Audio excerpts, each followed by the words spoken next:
और एक और बड़ी खबर का रुख करेंगे, जहां पर ज्योति मिर्धा ने बेनीवाल को खुली चुनौती दे दी है। बेनीवाल को दाढ़ी मुंडवाने का चैलेंज दिया है। लोकसभा में उपस्थिति को लेकर यह बड़ी चुनौती दी गई। उन्होंने कहा कि मेरी हाजिरी बेनीवाल से कम हुई तो सिर मुंडवा लूंगी, नहीं तो बेनीवाल को अपनी दाढ़ी और मूंछ कटवानी पड़ेगी। जनता के बीच झूठे भाषण दे रहे हैं मिर्धा की ओर से यह टिप्पणी भी सामने आई। लोकसभा सच्चा करके करने की आदत है और सबसे गलत बात है। मैं हमेशा मानती हूँ कि जब आपने मुझे पहला मौका दिया था बड़ा में भी मैं आपके आई थी, बजट के पैसे भी कूट दिए थे यहाँ पे, और लोकसभा में कोई ऐसा मौका नहीं चुका था मैंने जहाँ आपकी बात रखी जा सके और काम करवाए जा सके। उस पर भी झूठ बोले, उस पर भी बोले कि ज्योति मिर्धा पार्लियामेंट में 30 या 32% इसकी अटेंडेंस। अब आप मेरे को बताओ ये कैसा है झूठ। और आज मैं यहाँ से बोल रही हूँ भगवाना से, गणवान जी अगर आपसे कम मेरी अटेंडेंस है तो मैं मेरा सर मुंडवा दूंगी। और टोंक सवाई माधोपुर से बीजेपी प्रत्याशी सुखबीर सिंह जौनापुरिया के खिलाफ जिला कांग्रेस कमेटी ने निर्वाचन अधिकारी को शिकायत की है। कांग्रेस ने जौनापुरिया पर आपराधिक तथ्य छिपाकर चुनाव लड़ने का आरोप लगाया। जिला अध्यक्ष हरिप्रसाद बैरवा ने कहा कि वे प्रदेश कांग्रेस स्तर से भी राज्य निर्वाचन विभाग को अवगत करवाएंगे।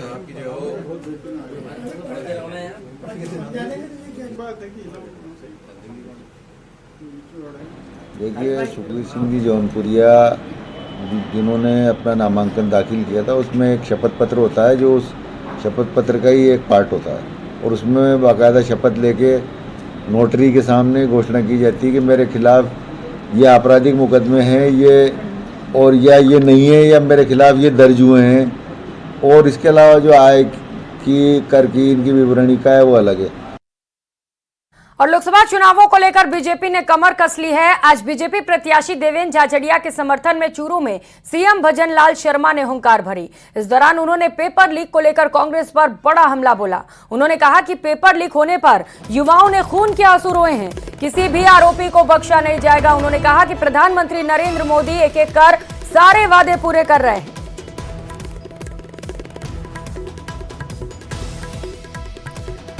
तो नकल गैंग के लोगों की लगातार गिरफ्तारी हो रही है। देवेंद्र झाझड़िया बीजेपी के प्रत्याशी जिन्होंने ये बड़ी बातें कही, जहां पर उन्होंने बीजेपी की तारीफ की। उन्होंने कहा कि प्रधानमंत्री नरेंद्र मोदी जनता से किया हर एक वादा पूरा कर रहे हैं। तो वहीं दूसरी ओर कांग्रेस पर करारा हमला भी किया। पेपर लीक को लेकर कहा कि जो भी आरोपी हैं उन्हें बख्शा नहीं जाएगा, क्योंकि पेपर लीक की वजह से लाखों युवाओं ने खून के आंसू रोए हैं और जो भी इसके दोषी हैं उनके खिलाफ सख्त से सख्त कार्रवाई होगी।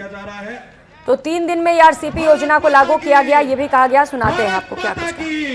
भारतीय जनता पार्टी देश के यशस्वी प्रधानमंत्री नरेंद्र मोदी जी के नेतृत्व में 2014 के बाद देश में कितना परिवर्तन हुआ है। परिवर्तन नहीं, कांग्रेस ने सिर्फ गरीबी हटाओ का नारा लगाया था। देश के यशस्वी प्रधानमंत्री नरेंद्र मोदी जी ने गरीब को सहारा देकर गरीब को उठाने का काम किया है। तो हमारे राजस्थान को सबसे पहले क्या व्यवस्था होनी चाहिए? पानी की होनी चाहिए कि नहीं होनी चाहिए? हमारी सरकार बनते ही हमने सबसे पहले तो ये जो झूठ बोल रहे थे और ईआरसी पर राजनीति कर रहे थे, हमने कहा कि हम ईआरसी पर राजनीति मत करो, काम करो। आपकी भी सरकार मध्य प्रदेश के अंदर थी, आपकी भी सरकार केंद्र के अंदर थी, आप पानी क्यों नहीं लाए? 70 साल में किसने मना किया? सबसे ज्यादा राज इस देश प्रदेश में रहा है तो कांग्रेस का रहा है।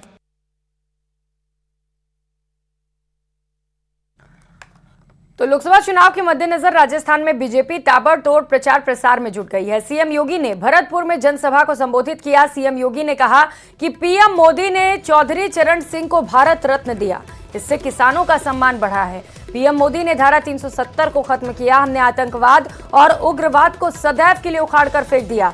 आज विदेशी मीडिया में भारत की लीडरशिप की चर्चा हो रही है।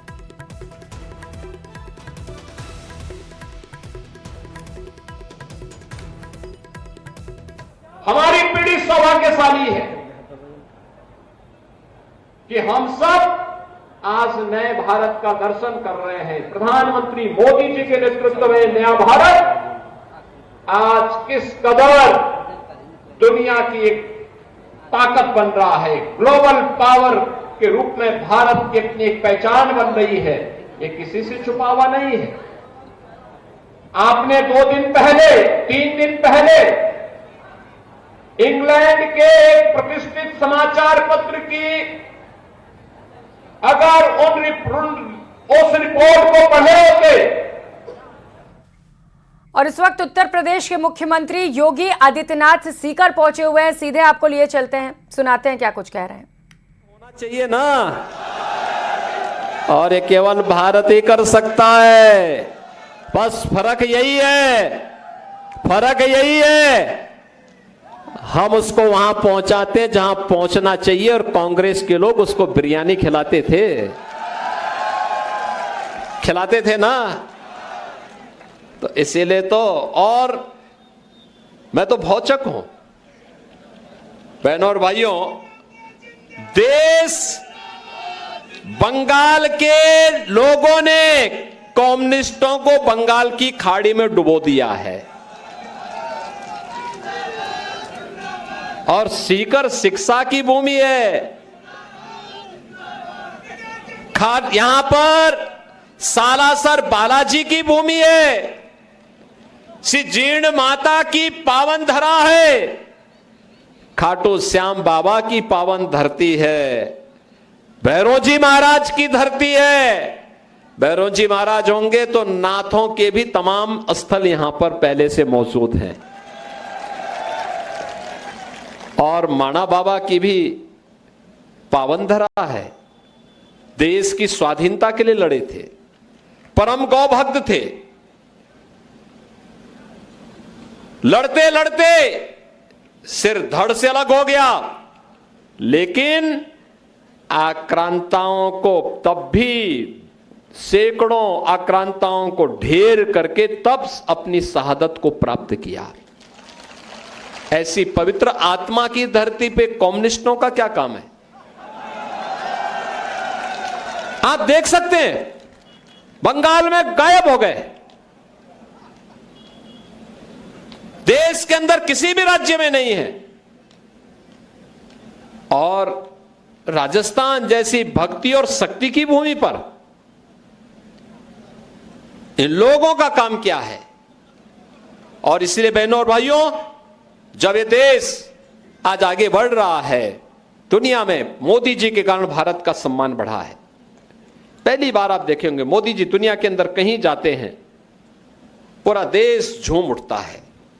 ये सम्मान केवल मोदी जी का नहीं है, 140 करोड़ भारतवासियों का है। सीमाएं सुरक्षित हुई हैं। आज क्या कोई दुश्मन देश भारत की सीमा में घुसने का दुस्साहस कर पाएगा? क्या घुसने का दुस्साहस करेगा तो उसको मालूम है कि लेने के देने पड़ जाएंगे। अब नहीं कर पाएगा। नक्सलवाद समाप्त, आतंकवाद और उनके जो प्रश्रयदाता पहले पत्थर फेंकते थे ना जम्मू कश्मीर में, आज वे भी गायब हो गए। कश्मीर में धारा 370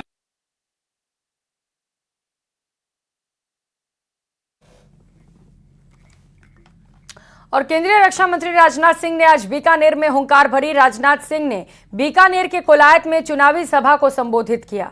इस दौरान उन्होंने कांग्रेस पर जमकर हमला बोला। उन्होंने कहा कि कांग्रेस सरकार में कानून व्यवस्था चरमराई हुई थी। भजनलाल सरकार ने कानून व्यवस्था को दुरुस्त करने का काम किया। गोदारा जी, बड़ी माला से स्वागत। मंच पर उपस्थित सभी बहनों भाइयों, पहले भी मैं विदेशों में जाता था। अंतर्राष्ट्रीय मंचों पर यदि हम कुछ बात बोलते थे, हमारी बातों को जिस गंभीरता पूर्वक लिया जाना चाहिए नहीं लिया जाता था। लेकिन आज भारत का कद इतना बड़ा है, अंतर्राष्ट्रीय मंचों पर, किसी भी फोरम पर भारत यदि बोलता है तो सारी दुनिया कान खोलकर सुनती है भारत बोल क्या रहा है। यह भारत की हैसियत बनाई है। लेकिन मुझे तकलीफ होती है कभी कभी, और मैं सच बताऊं, मुझे हार्दिक पीड़ा होती है कभी कभी। जो हमारी सर्जिकल स्ट्राइक होती है, मैं उसमें गृह मंत्री था इस देश का, सर्जिकल स्ट्राइक होती है, एयर स्ट्राइक होती है, हम घुसकर मारते हैं। ये कांग्रेस के लोग उस पर सवालिया निशान खड़ा करते हैं। तो रक्षा मंत्री राजनाथ सिंह के बयान पर कांग्रेस नेता और जयपुर शहर से प्रत्याशी प्रताप सिंह खाचरियावास ने पलटवार करते हुए कहा कि आखिर कब तक पाकिस्तान के नाम पर चुनावी फायदा लेने की कोशिश बीजेपी करती रहेगी। पाकिस्तान में असली हाहाकार तब मचा था जब इंदिरा गांधी ने पाकिस्तान के 2 टुकड़े कर दिए थे। प्रताप सिंह खाचरियावास से बात की संवाददाता अरबाज अहमद ने, सुनिए क्या कुछ कहा। प्रताप सिंह खाचरियावास हमारे साथ में मौजूद हैं, जयपुर से प्रत्याशी भी हैं। तब जिस तरह की बात उन्होंने कही कि पाकिस्तान में हाहाकार है, लंदन के भी कई अखबारों में ख्याति छपी है पीएम की, तो उस पर आपका क्या नज़रिया है? मेरे समझ में नहीं आ रहा। भारतीय जनता पार्टी जब चुनाव आते हैं तो असली मुद्दों से ध्यान हटाने के लिए पाकिस्तान का भी नाम ले लेते हैं, मंदिर मस्जिद का भी लेकर आते हैं, हिंदू मुसलमान को भी लेकर आते हैं, और चुनाव खत्म होती बीजेपी जब कुर्सी पर बैठती है तो ना मंदिर मस्जिद करती है, ना हिंदू मुसलमान करती है कुर्सी और ना पाकिस्तान का नाम लेती है, और दूध मलाई खाते हैं और मस्त रहते हैं। भाई साहब, ये क्या कर रहे हो आप? आपको पाप लगेगा। बीजेपी वालों को क्या लेना देना है पाकिस्तान में क्या हो रहा है? बार बार पाकिस्तान का नाम ले रहे हो।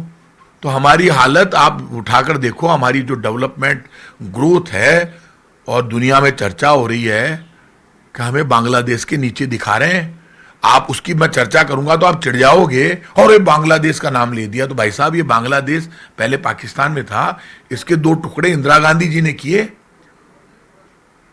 पाकिस्तान में कोई बैठा है तो पाकिस्तान को कमजोर तो इंदिरा गांधी ने किया कि 2 टुकड़े कर दिए, बांग्लादेश बना दिया, और सारा हिंदुस्तान का उस वक्त हिंदू मुसलमान सिख ईसाई उस युद्ध में इंदिरा गांधी के साथ खड़ा था। और यहां रुकेंगे एक छोटे से ब्रेक के लिए, लौटेंगे फौरन।